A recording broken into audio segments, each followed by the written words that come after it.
If you want to pass your Security Plus, I am going to share what I did to pass it on my first try. The first thing that I'm gonna put out the bat right now is make sure you have good study habits and how you're studying for your test.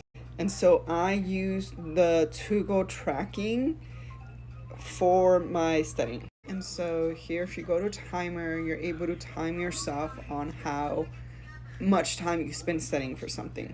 So for me, the way I did it is if I was true blue studying, like I wasn't on Facebook, I wasn't talking to anybody, I wasn't doing anything other than studying, then that's the time that I recorded. So that way I can keep track of the time that I spent actually studying for my stuff. The second thing that I got was the Security Plus book. I got this CompTIA book. It comes with both of them, and it's like 40, you can see there's 43 bucks.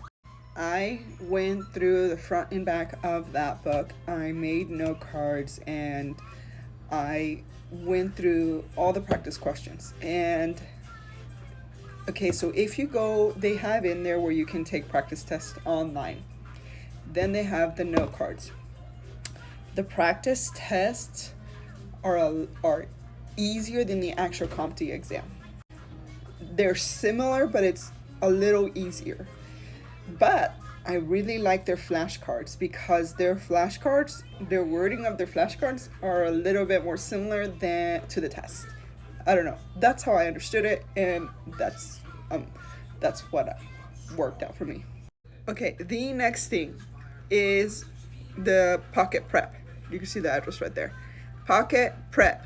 Okay, you have a lot of options to study and go over the material. They also have other exams.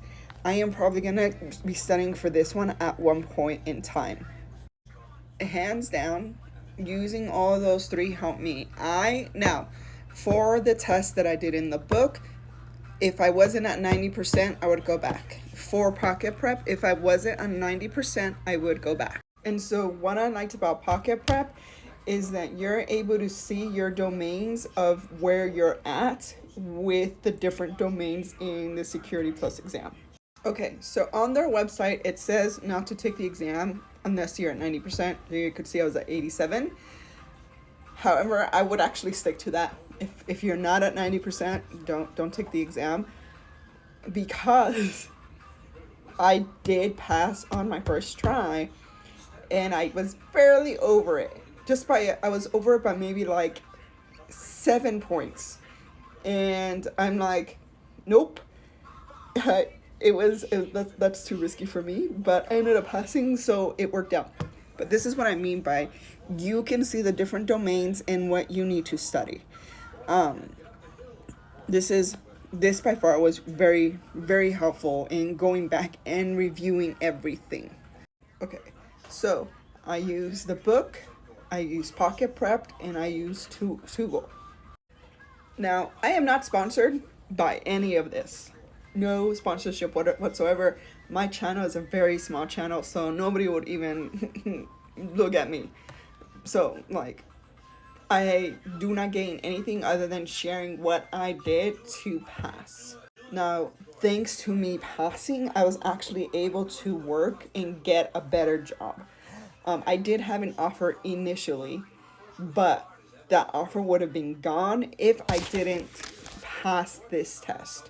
And I can honestly say that if you're applying to other government jobs and you're competing with other people and you already have your Security Plus, you got a leg up. You got a leg up.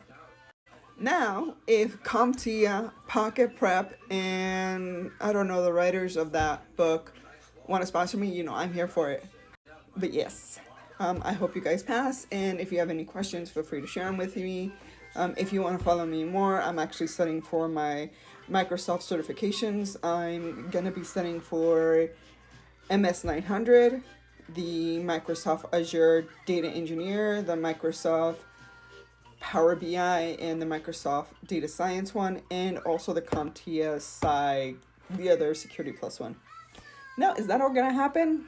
Probably not. That's a lot, and so I don't know if I'm gonna go through them, but that is the plan. So I'll be keeping you guys updated in my day one of studying for my Security Plus.